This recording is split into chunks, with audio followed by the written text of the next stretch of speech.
Today we're going to talk you through the best walking shoes. We're going to split them up depending on their stability, type of cushioning, heel drop, and hopefully by the end of the video you'll know what shoe might work best for you.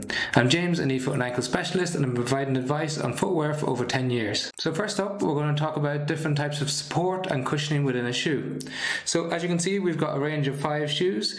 So the first 2 shoes are neutral shoes, and that means the back of the shoe is flat so it doesn't tilt one way or the other. And then the other 3 shoes have different forms of stability, and that can influence how you walk or how stable your foot is as you move through the gait cycle.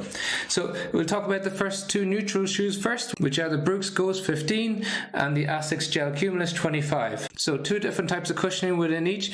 The Gel Cumulus has a really plush cushioning, and then what that means is it's really soft. So when you're walking, you apply pressure to the foam, it compresses, sinks, and it feels like you're walking on a cloud, whereas the Ghost 15 is a bit more of a responsive type of foam, so it's quite firm. So for those of you that are quite fast walkers and want something that gives you a little bit of a spring, a little bit of a pushback, the Ghost 15 may be a better option for you, whereas if you want pure comfort, you might look at the Gel Cumulus 25. So then in terms of stability, we have a range of 3 shoes: the Asics GT 2012, the New Balance 860 V13, and the Hoka Gaviota 4. So first up is the Asics GT 2012. So it's the newest model of the Asics range, and it's gotten rid of the gel cushioning that sat underneath the heel, and it's replaced it by putting it inside the foam throughout.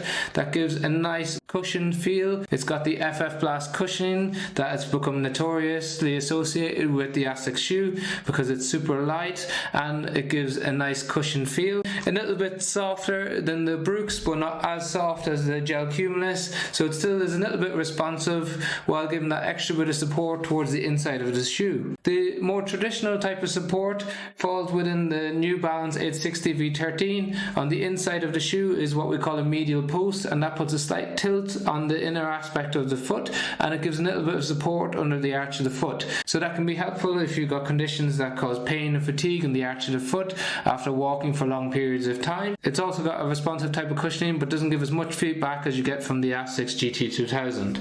And finally, in terms of stability, we look towards the Hoka Gaviota 4. As you can see on the inside, it's got a thicker, higher density foam, and that gives stability all along the inner aspect of the foot. So as you move throughout the gait cycle, rather than just having a little bit of a tilt, you have a higher density foam, and that reduces the amount that the foam can compress as your foot moves inwards, providing stability from the heel to the toe as you walk. Then in terms of weight, traditionally the most stable shoes would be the heaviest, but that's not always the case with the newer foams.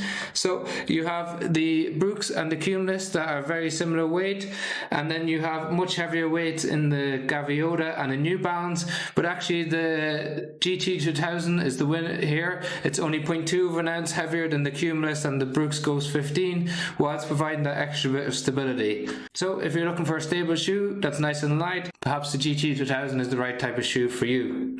When we think about heel drop, so that's the difference from the back to the front of the shoe. So often we have a thicker sole at the back and smaller at the front. In the Brooks it's the most prominent, so that's a 12mm heel drop from the back to the front, and that just means it places a little bit of pressure towards the front of the foot, so you might not enjoy that if you've got conditions like bunions or Morton's neuroma or metatarsalgia pain. The difference between the shoes are 12mm with the Brooks, 8mm with the Cumulus, 8mm with the GT 2000 as well. You've got a 10mm drop, and then the lowest drop is in the Hoka Gaviota, and that's a 5mm drop. So finally, in terms of the toe box, what you can get with the New Balance and with the Hoka is the normal range is a little bit snug within the toe box. So if you have a wider foot, you may not enjoy that. However, each of these often have a wide range of selection in a normal fit and in a wide fit. The GT 2000 has a slightly broader toe box than the older models, while the Gel Cumulus and the Ghost 15 have a normal fit in the toe box. So overall, when thinking about the best shoe for you, if you want a neutral shoe that's responsive, think of the Ghost 15. A little bit softer like you're walking on a cloud, think of the Cumulus. If you want a light supportive shoe, then think of the GT 2000. If you want a responsive shoe with a little bit of a higher heel drop, then you might look towards the Asics 860. And if you want a really stable shoe and you're happy to sacrifice a little bit of extra weight but not a huge amount, then think about the Hoka Gaviota 4. Links to all of the shoes are in the description below. If you've got any questions about these shoes, please leave in the comment section and I'll try to get back to you. And if you found the video helpful, please like and subscribe to the channel.